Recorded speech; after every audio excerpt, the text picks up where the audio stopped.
Hello दोस्तों, नमस्कार। मैं अरिजीत कुमार एक बार फिर से अपने YouTube channel A1 police academy में आपका स्वागत करता हूं। जैसा कि जानते हैं, पीछे ज्योग्राफी में हमने भारत का भूगर्भिक संरचना का टॉपिक शुरू किया था, जिसमें से हमने कुछ टॉपिक पर काफ़ी विस्तृत रूप से चर्चा भी किया था। आज हम उसी से संबंधित दूसरा वीडियो लेकर के आए हैं। आज हम काफ़ी इम्पोर्टेंट, जैसा कि पिछला वीडियो में जिस तरीका से हमने आपको समझाने का कोशिश किया, गोंडवाना लैंड और अंगारा लैंड और पैंजिया से संबंधित क्वेश्चन पे हमने चर्चा किया। आज फिर एक बार हम उसी टॉपिक के कुछ अन्य जो जैसे काल के हिसाब से पूछा जाता है कि जैसे कोई पर्वत है, जैसे हिमालय है, अरावली है, इन सभी का निर्माण पूछा जाता है कि इन सभी का निर्माण किस काल में हुआ था, है ना।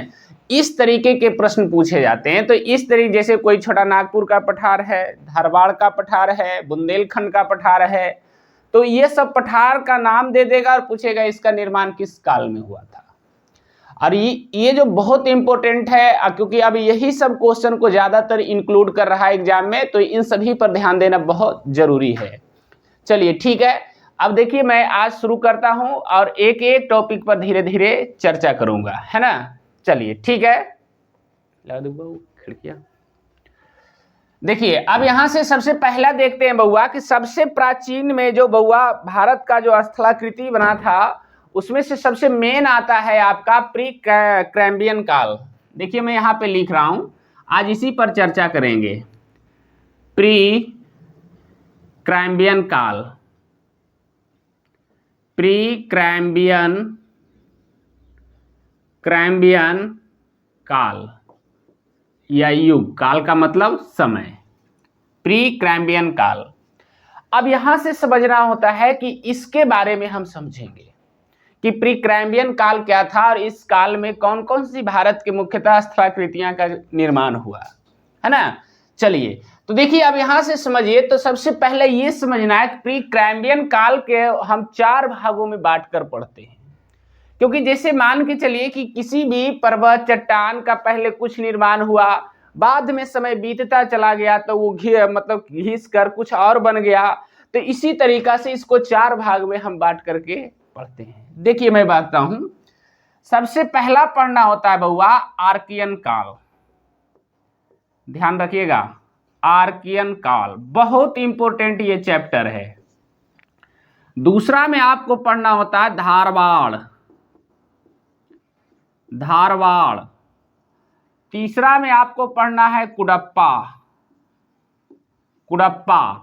और चौथा में आपको पढ़ना है बउआ विंध्य। ध्यान रखिएगा।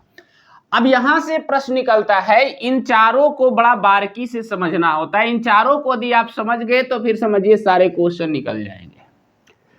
क्योंकि एक तरीका से मानिए तो ये जो स्थलाकृति प्री कैम्ब्रियन काल में बना, तो ये 4 प्रकार में डिवाइडेशन में जाता है। एक आर्कियन जो स्थलाकृतियां होती है, धारवाड़ होता है, कुडप्पा होता है और विंध्य होता है। तो इसको इस दृष्टिकोण से मानिए कि ये एक प्रकार की सारे चट्टान है। अब इसमें से है कि कौन सा चट्टान सबसे पहले बना और कौन सा चट्टान सबसे बाद में बना, प्रश्न यहां ये आएगा। तो बउआ सबसे प्राचीन ये क्या है? आर्कियन है। यहीं से क्वेश्चन निकलना क्या होता है, शुरू होता है। सबसे प्राचीन क्या है? आर्कियन है। और ये इसी आर्कियन से फिर बना कौन? धारवाड़ बना। और इसी धारवाड़ से फिर क्या बना? कुडप्पा बना। और कुडप्पा से फिर क्या बना? विंध्य बना। तो इसको आपको यदि पूछेगा कि इसका निर्माण, जैसे प्रश्न में पूछ दिया कि आर्कियन काल का या आर्कियन चट्टान का निर्माण किससे हुआ है, या आर्कियन काल के चट्टान का निर्माण किससे हुआ है, तो बउआ इसका तो निश्चित तौर से है कि जो पहले लावा मैग्मा से हुआ आर्कियन काल का। लेकिन इससे पूछे कि धारवाड़ का निर्माण कैसे हुआ, तो इसका जवाब होगा कि ये आर्कियन काल की चट्टानें या भौतिकी या रासायनिक परिवर्तन के बाद जिस चट्टान का निर्माण हुआ उसको कहते हैं धारवाड़। यानी आर्कियन से क्या बना? धारवाड़। फिर कुछ परावर्तित हुआ, समय गुजरा 100 मिलियन वर्ष लगभग, तो फिर यही क्या बना? कुडप्पा बन गया। और यही कुडप्पा कुछ और समय गुजरा तो क्या बन गया? विंध्य बन गया। हमारी बात समझ में आई? यानी कि हर एक दूसरे चट्टान से सभी का क्या हो रहा है? निर्माण हो रहा है। तो देखिए मैं अब क्वेश्चन निकालता हूं, जो क्वेश्चन पूछता है सबसे पहला क्वेश्चन तो बनेगा आर्कियन से कि सबसे प्राचीन बउआ इसी को माना जाता है, यानी कि ये सबसे क्या है, प्राचीन, सबसे पहला जो चट्टान है वो क्या है, आर्कियन है। दूसरा क्वेश्चन क्या बनेगा, दूसरा क्वेश्चन आपसे पूछेगा कि इसका निर्माण किससे हुआ है। ध्यान रखिएगा, यह सबसे इंपॉर्टेंट प्रश्न है, इसका निर्माण किससे हुआ है, ये प्रश्न पूछेगा। तो देखिए मैं बताता हूं, इसमें कई प्रकार से देता है। सबसे पहले याद रखिए मैग्मा, मैग्मा, फिर याद रखिए ये नहीं रहेगा तो लिखल रहेगा लावा, यदि लावा भी नहीं रहा लिखल रहेगा तो लिखल रहेगा तरल पदार्थ, तरल पदार्थ, है ना। इन सभी में से कोई एक भी देता है तो उसमें से लिखल रहेगा कि मैग्मा, लावा या तरल पदार्थ के शीतलीकरण से। शीतलीकरण का मतलब क्या होता है, शीतलीकरण का मतलब हुआ बउआ कि आप जानते हैं कि जब भी ज्वालामुखी फटती है और धरती से लावा निकलता है या मैग्मा निकलता है तो वो तरल अवस्था में होता है, और वही तरल अवस्था में होता है तो वो जब ठंडा होता है तो उसी से चट्टान का क्या होता है, निर्माण होता है। इसी शीतलीकरण का मतलब ठंडा होना होता है, ठीक है। तो देखिए मैग्मा या लावा या तरल पदार्थ जो धरती के मतलब गर्भ से निकलता है और वो बाहरी परत पर आता है, आने के बाद वो तरल अवस्था में होता है, लेकिन फिर कुछ समय में वो क्या होता है, ठंडा होकर जम जाता है, उसी से सबसे पहले चट्टान का क्या होता है, निर्माण होता है, ठीक है। तो यहाँ सबसे पहला यही है कि आर्कियन काल के चट्टान का निर्माण किससे हुआ, तो मैग्मा, लावा या तरल पदार्थ के शीतलीकरण यानी कि जमने से हुआ, ठीक है। चलिए दूसरा प्रश्न, ये तो आ गया कि ये सबसे क्या है, प्राचीन है। हाँ देखिए ये भी इंपॉर्टेंट है, यह जीवाश्म रहित होता है, जीवाश्म रहित होता है। इसका मतलब क्या हुआ कि इस चट्टान में जीवाश्म की मात्रा पाई नहीं जाती है, रहित का मतलब नहीं जाती है ना, यानी जीवाश्म रहित होता है। लेकिन इसी में यदि पूछ दे अन्य खनिज तत्व, ध्यान रखना खनिज तत्वों के दृष्टिकोण से बहुत महत्वपूर्ण है। हमारी बात समझ में आई, खनिज तत्वों के दृष्टिकोण से ये क्या है, महत्वपूर्ण है। चलिए तो बहुत इंपॉर्टेंट है। तो ये हमारा आर्कियन से संबंधित कोई इतना क्वेश्चन भी आप यदि याद कर लेते हैं तो आपसे क्वेश्चन आसानी से बन जाएगा। अब देखिए आता है किसकी बात करते हैं, धारवाड़ का।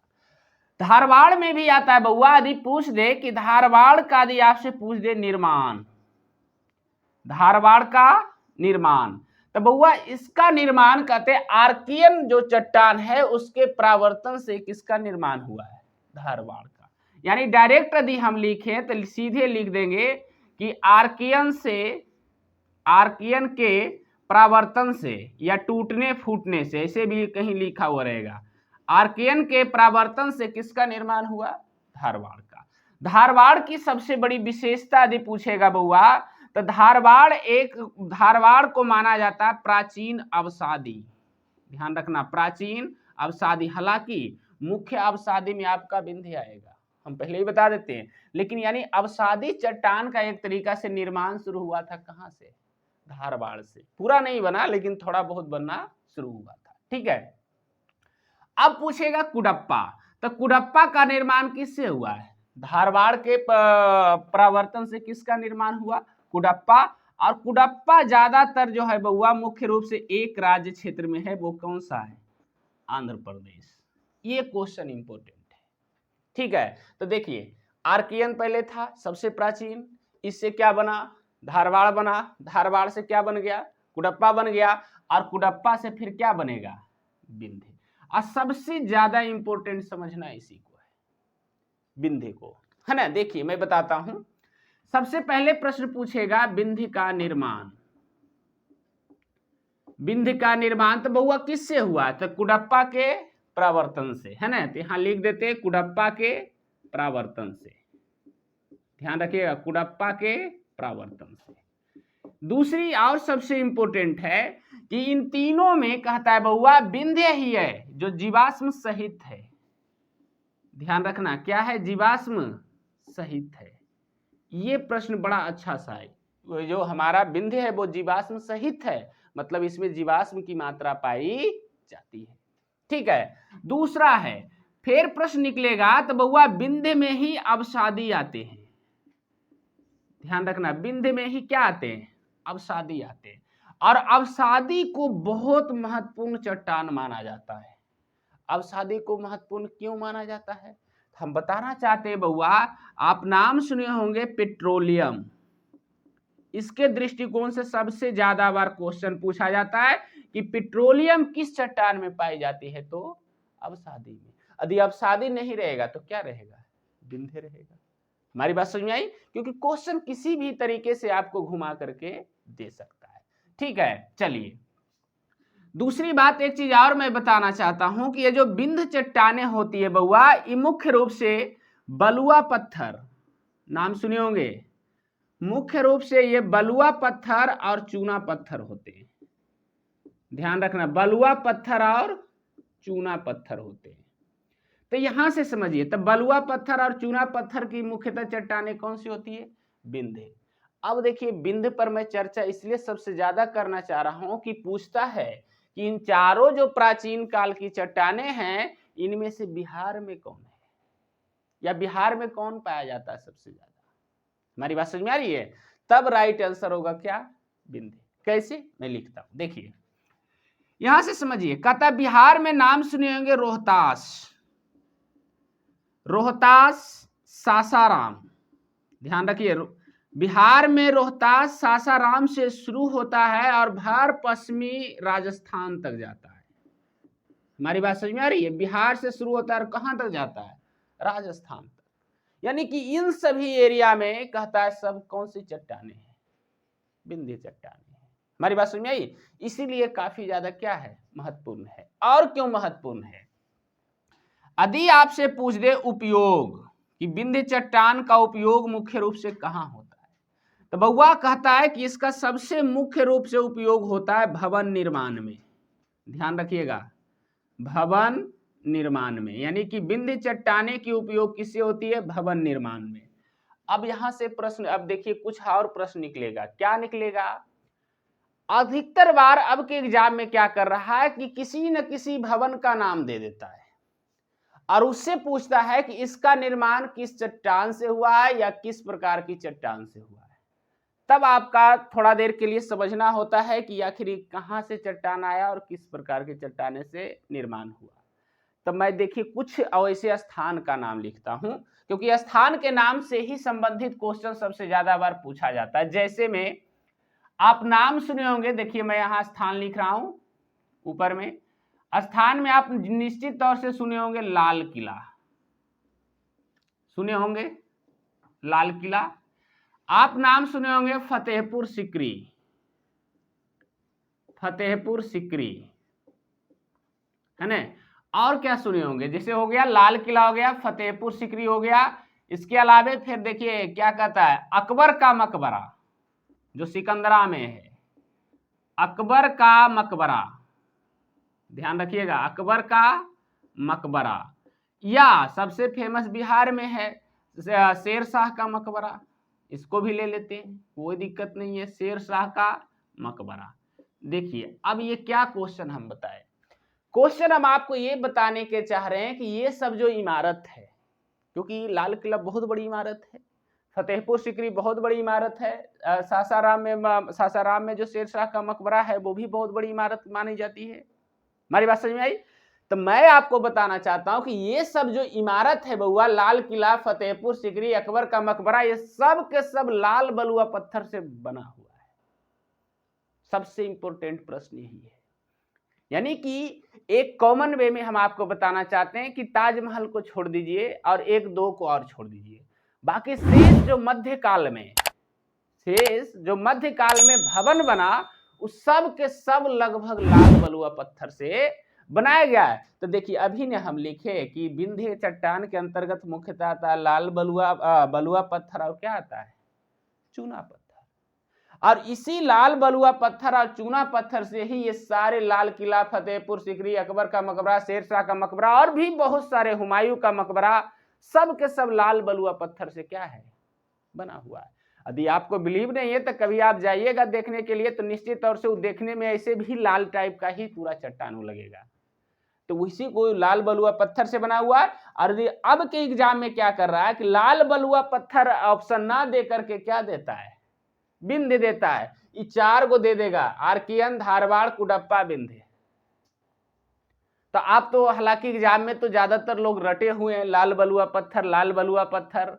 तो बउआ दी लाल बलुआ पत्थर आप रटे हुए हैं, तो इसको भी ध्यान में रखिए कि ये लाल बलुआ पत्थर किसका रूप है, बिंदे का। हमारी बात समझ में आई? चलिए, बहुत अच्छा ये प्रश्न था। चलिए इसमें कुछ और आ जाता है, एक और नाम सुने होंगे, सोना, चांदी, तांबा। ये इन सभी में देखिए यहाँ पे छूट गया था, मैं लिख लेता हूँ। ये जो धारवाड़ है ना बउआ, ये सोना, चांदी, तांबा और भी डोलामाइट इन सभी के लिए प्रसिद्ध है।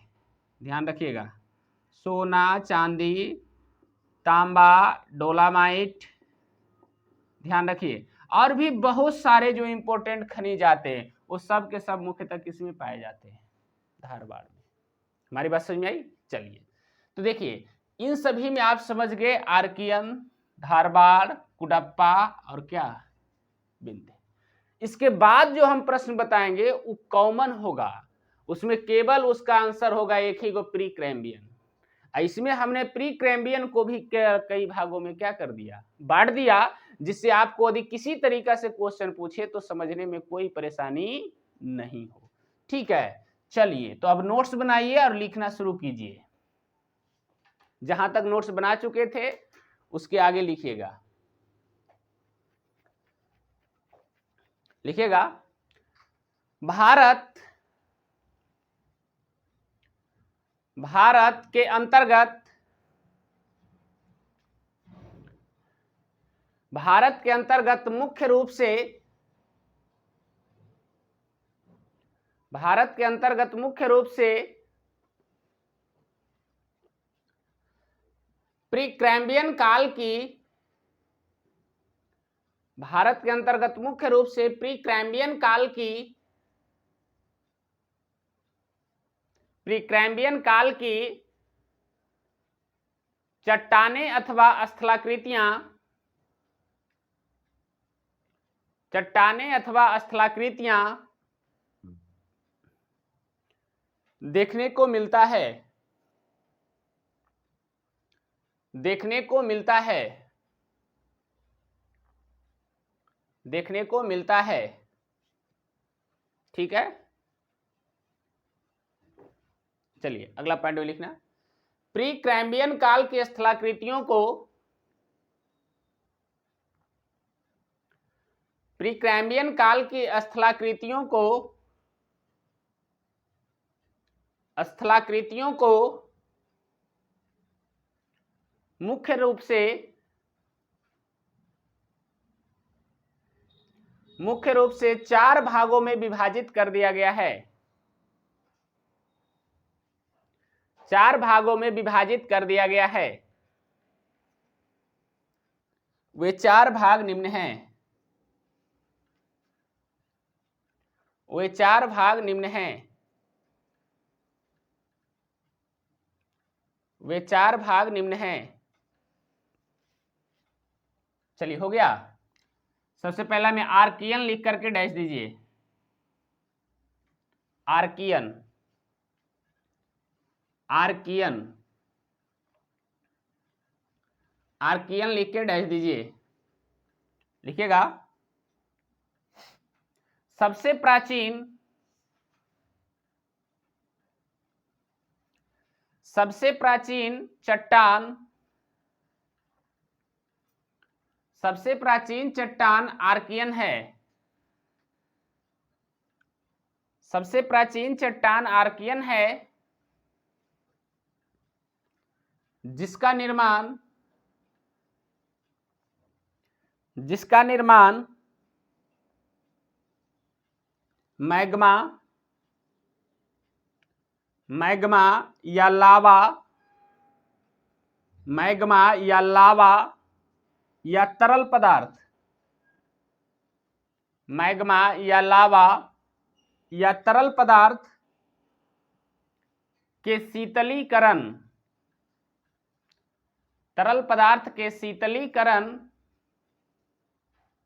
अथवा ठंडा होने से हुआ है, तरल पदार्थ के शीतलीकरण अथवा ठंडा होने से हुआ है। ठंडा होने से हुआ है। हो गया। अगला पॉइंट वो लिखिएगा। लिखिएगा आर्कियन चट्टान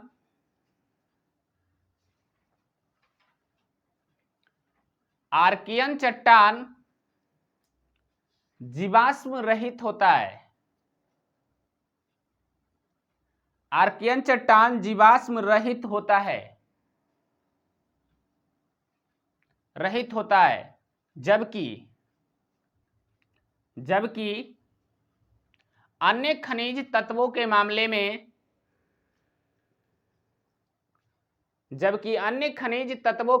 में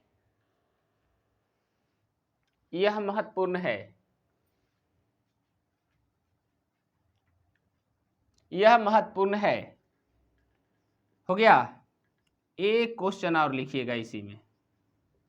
लिखिएगा आर्कियन चट्टान के अंतर्गत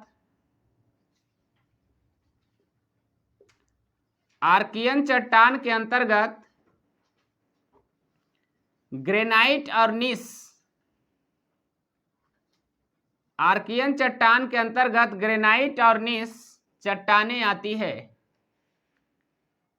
ग्रेनाइट और नीस चट्टानें आती है। ग्रेनाइट और नीस चट्टानें आती है। चलिए हो गया। अब दूसरा हम लिखिए धारवाड़। धारवाड़ धारवाड़ चलिए लिखा गया। लिखिएगा धारवाड़ का निर्माण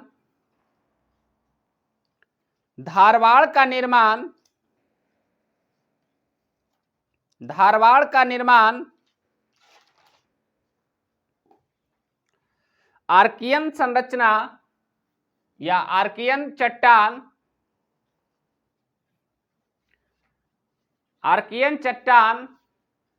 के परावर्तन से हुआ है।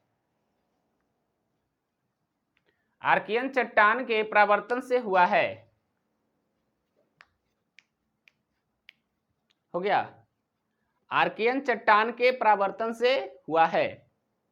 फिर नीचे पॉइंट बनाइए और लिखिएगा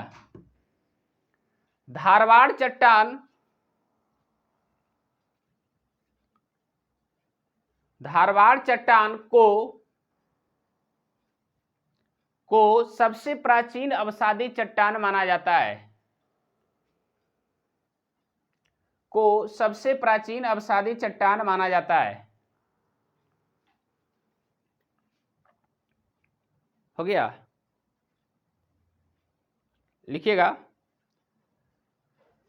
धारवाड़ के अंतर्गत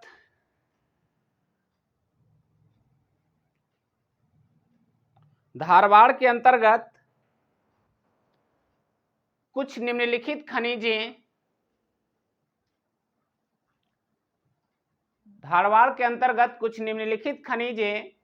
मुख्य रूप से पाए जाते हैं। कुछ निम्नलिखित खनिजें मुख्य रूप से पाए जाते हैं।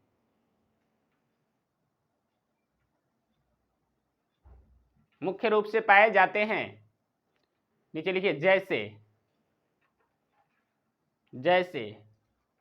हो गया सोना चांदी तांबा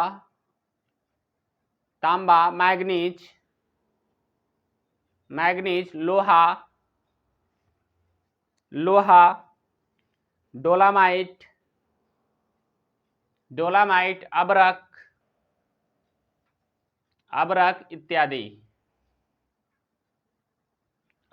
इत्यादि। चलिए हो गया। अब कुडप्पा लिख के डैश दीजिए। कु ड आधा प फिर पूरा पा। कुडप्पा हो गया। चलिए डैश देख लीजिएगा। धारवाड़ के परावर्तन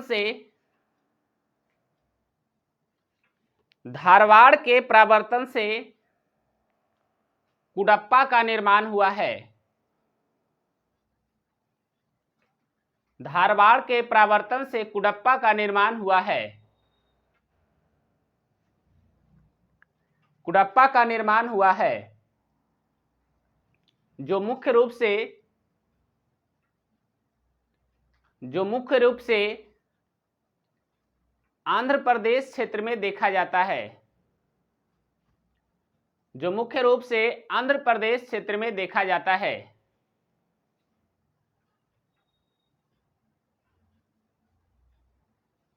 आंध्र प्रदेश क्षेत्र में देखा जाता है। ठीक है, चलिए अब तीसरा विंध्य लिख करके डैश दीजिए। विंध्य, वी आधा ना ध य, विंध्य हो गया। लिखिएगा, कुडप्पा के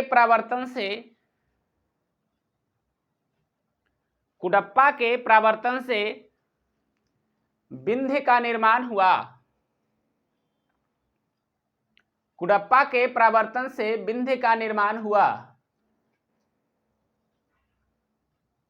हो गया।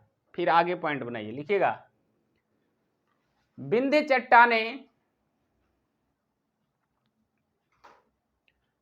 चट्टानें अवसादी सहित होता है। सॉरी, विंध्य चट्टानें जीवाश्म सहित होता है। विंध्य चट्टानें जीवाश्म सहित होता है। जीवाश्म सहित होता है, जिसके अंतर्गत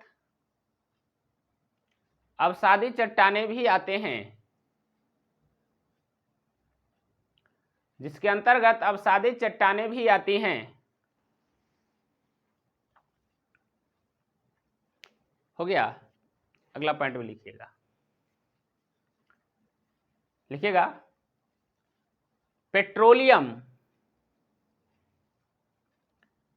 पेट्रोलियम अवसादी चट्टान में ही पाया जाता है। पेट्रोलियम अवसादी चट्टान में ही पाया जाता है।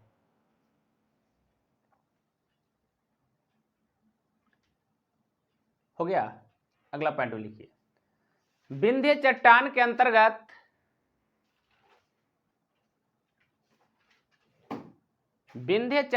अंतर्गत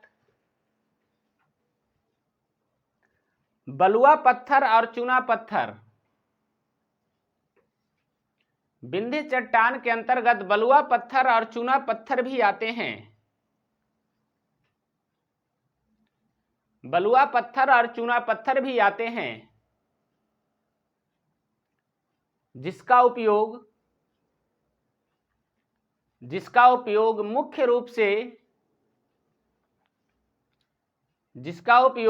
रूप से भवन निर्माण में किया जाता है। जिसका उपयोग मुख्य रूप से भवन निर्माण में किया जाता है।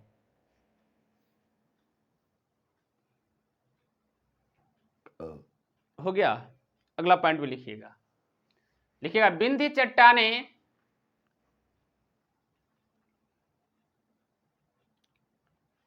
विंध्य चट्टानें भारत के रोहतास और विंध्य चट्टानें बिहार के रोहतास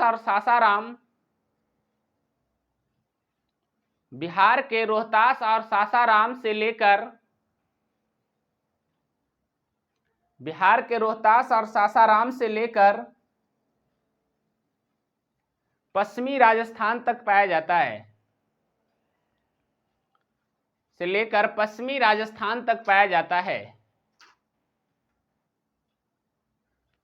पश्चिमी राजस्थान तक पाया जाता है। हो गया। चलिए अब फिर नीचे पॉइंट बनाइए, भारत के कुछ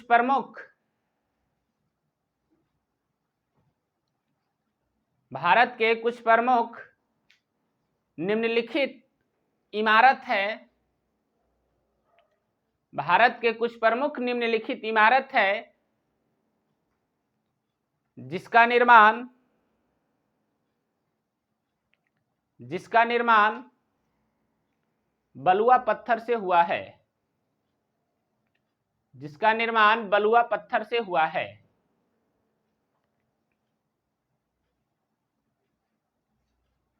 हो गया। अब नीचे लिखते चलिए इमारत का नाम।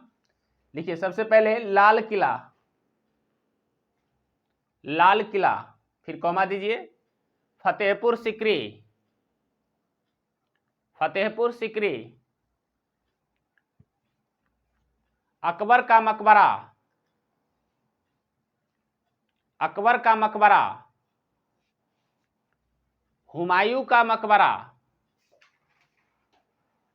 अकबर का मकबरा, हुमायूं का मकबरा, शेर शाह का मकबरा, शेर शाह का मकबरा, और हाँ सांची स्तूप, सांची स्तूप,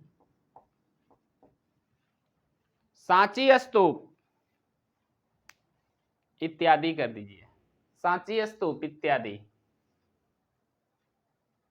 इसमें बउआ होता कुछ नहीं, इसमें सिर्फ यही इस किसी न किसी इमारत का नाम दे देगा और पूछेगा इसका निर्माण किससे हुआ है। तो इसका राइट आंसर है लाल बलुआ पत्थर से हुआ है। ठीक है, चलिए अब इसमें कुछ नोट बना लीजिए। एगो नीचे नोट बनाइएगा, इससे भी बहुत कुछ इंपॉर्टेंट पॉइंट निकलता है। NOTE नोट लिखकर भेज दीजिएगा। लिखिएगा अकबर का मकबरा, अकबर का मकबरा सिकंदरा में है, अकबर का मकबरा सिकंदरा में है। हो गया, फिर कॉमा दीजिए, अकबर का मकबरा सिकंदरा में है, हुमायूं का मकबरा दिल्ली में है, हुमायूं का मकबरा दिल्ली में है, तथा शेर शाह का मकबरा, तथा शेर शाह का मकबरा सासाराम में है, तथा शेर शाह का मकबरा सासाराम में है, जिसे, तथा शेर शाह का मकबरा सासाराम में है, जिसे भारत का दूसरा ताजमहल कहा जाता है। शेर शाह का मकबरा सासाराम में है, जिसे भारत का दूसरा ताजमहल कहा जाता है, भारत का दूसरा ताजमहल कहा जाता है। ये सारे प्रश्न आया है। ये भी पूछा हुमायूं का मकबरा कहाँ, ये भी पूछा सिकंदरा का मकबरा कहाँ, ये भी पूछा शेरशाह का मकबरा कहाँ है। तो इन सभी का स्थान भी आपको नाम याद होना चाहिए। हालांकि ये इतिहास का पॉइंट है, इसीलिए मैं इसको नोट करा करके साइड में लिखा दिया हूं। ठीक है, चलिए तो उम्मीद करते हैं ये सारे पॉइंट आपको समझ में आ गया होगा। ठीक है, अब जो हम निकालने वाले हैं जिससे सबसे ज्यादा क्वेश्चन आता है, हम जो आपको अब निकाल कर क्वेश्चन देने वाले हैं वो बहुत इंपॉर्टेंट है, और इस क्वेश्चन को आप बारीकी से देखिएगा और हर क्वेश्चन का नोट जरूर बनाइएगा ताकि आपको दिमाग पे सारे क्वेश्चन आ जाए। ठीक है, चलिए तो देखिए अब हम कुछ और क्वेश्चन निकालते हैं, बहुत इंपॉर्टेंट है। इसके बाद हम एक वीडियो और बनाएंगे भूगर्भिक संरचना से संबंधित, और इन तीनों का आप अच्छे ढंग से नोट्स बना लेते हैं तो समझिए कि आपका ये टॉपिक बिल्कुल कंप्लीट हो जाएगा, और उम्मीद है एग्जाम में क्वेश्चन नहीं छूटेगा। ठीक है, चलिए अब देखिए मैं कुछ और क्वेश्चन निकालता हूं। जैसे देखिए मैं भी बात कर रहा था प्री कैम्ब्रियन काल का, है ना। देखिए यहां से हम फिर उसी को लेते हैं, प्री कैम्ब्रियन काल। इसमें अब जो मूल क्वेश्चन बार बार पूछा जाता है उस पर आते हैं। देखिए सबसे पहले दे देगा किसी पहाड़ी का नाम देगा, किसी पहाड़ का नाम देगा, किसी पठार का नाम देगा, और पूछेगा ये किस काल के हैं। हमारी बात समझ में आई। देखिए मैं कुछ लिखता हूं, प्रीकैम्ब्रियन काल की कुछ स्थलाकृतियां के लिखता हूं। जैसे आप सबसे पहले चलते हैं अरावली पर्वत की ओर, नाम सुने होंगे अरावली पर्वत, जरूर सुने होंगे। तो बउआ अरावली पर्वत राजस्थान में है और भारत का सबसे प्राचीन पर्वत इसको माना जाता है। किसको? अरावली को। अरावली हो गया, छोटा नागपुर का पठार हो गया, नाम सुने होंगे छोटा नागपुर का पठार। और मैं लिख रहा हूं आपका आ जाएगा बुंदेलखंड का पठार, बुंदेलखंड का पठार। देखिए मैं सबको लिख रहा हूं, इस सभी पॉइंट को आपने याद रखिएगा, क्योंकि इसी में से एगो निकाल करके देगा, पूछेगा किस काल का है। अरावली हो गया, छोटा नागपुर का पठार, बुंदेलखंड का पठार, धारवाड़ का पठार, धारवाड़ का पठार है ना, धारवाड़ का पठार हो गया, विंध्य पर्वत, विंध्य पर्वत, ध्यान रखिए।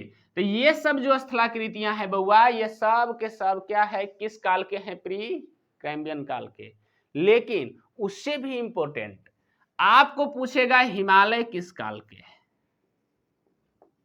हमारी बात समझ में आ रही है? जबकि सबको लगेगा, दिमाग घूम जाता है, सबको लगता है सला अरावली, छोटा नागपुर का पठार, बुंदेलखंड का पठार, तो उससे कहीं पुराना हिमालय होगा। ये सेंस आपका बिल्कुल गलत है, इस पर ध्यान रखिएगा। जितना भी पर्वत है उसमें सबसे नया हिमालय है, इस चीज पर याद रखिए। इसका भी क्वेश्चन बहुत बार आता है, हिमालय का नाम दे, 4 गो पहाड़ का नाम दे देगा और पूछेगा कि निम्नलिखित में से कौन सा सबसे नवीनतम पर्वत है।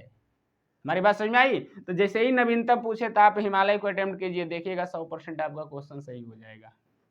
ठीक है, तो बाबू हिमालय तो इस काल के है नहीं, प्राचीन का नवीनतम है, तो ये किस काल का है, ये प्रश्न आता है।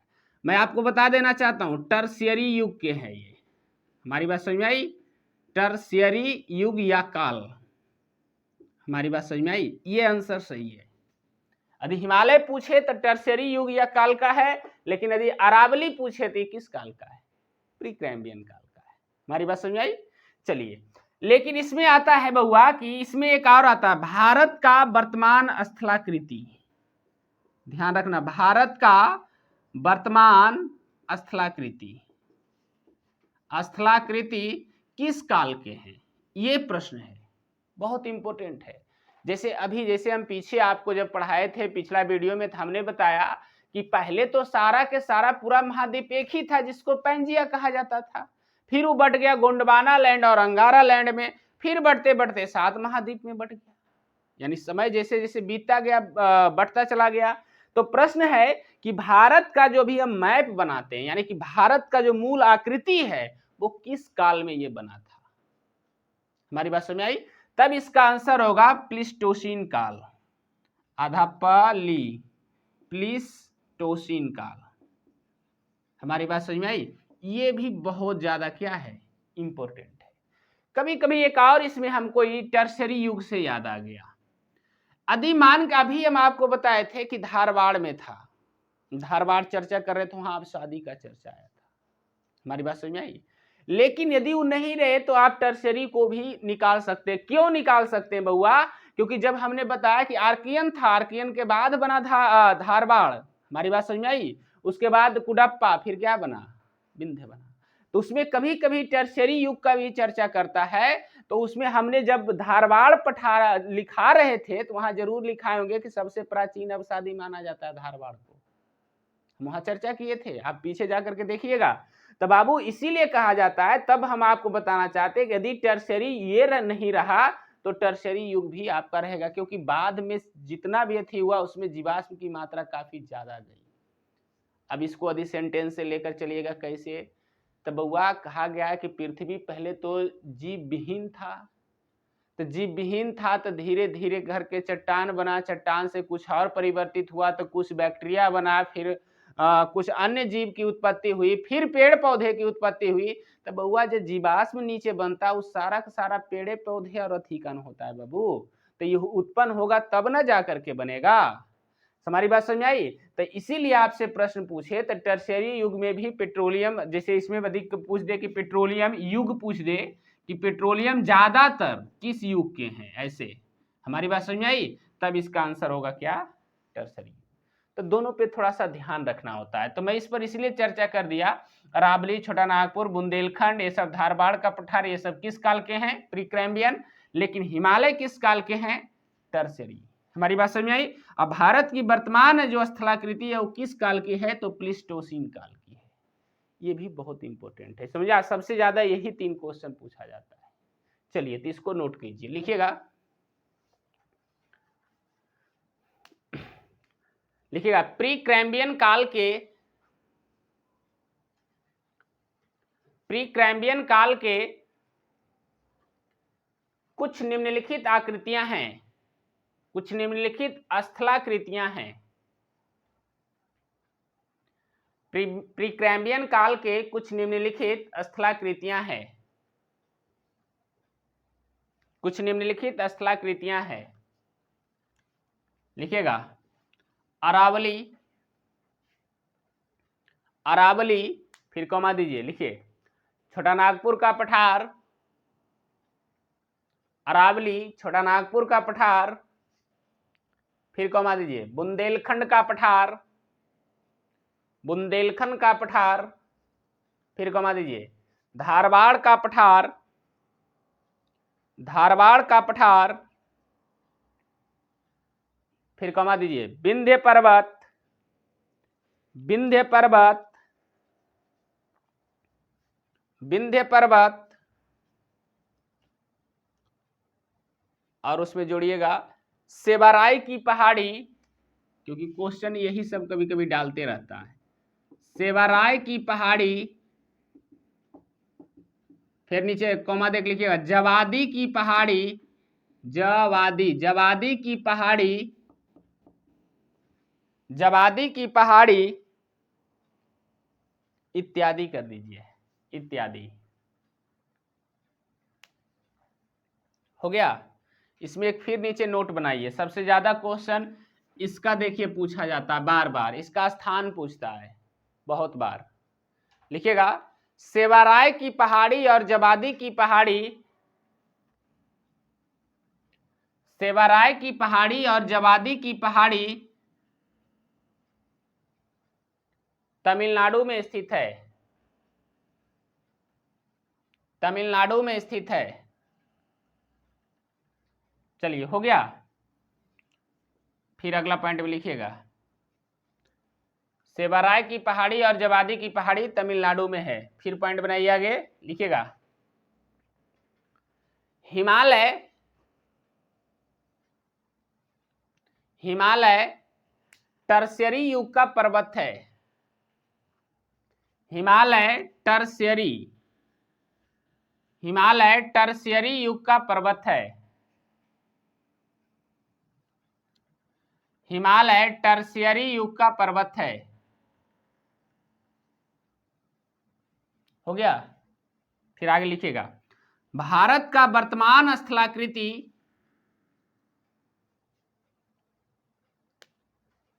भारत का वर्तमान स्थलाकृति, वर्तमान स्थलाकृति प्लीस्टोसीन काल की है,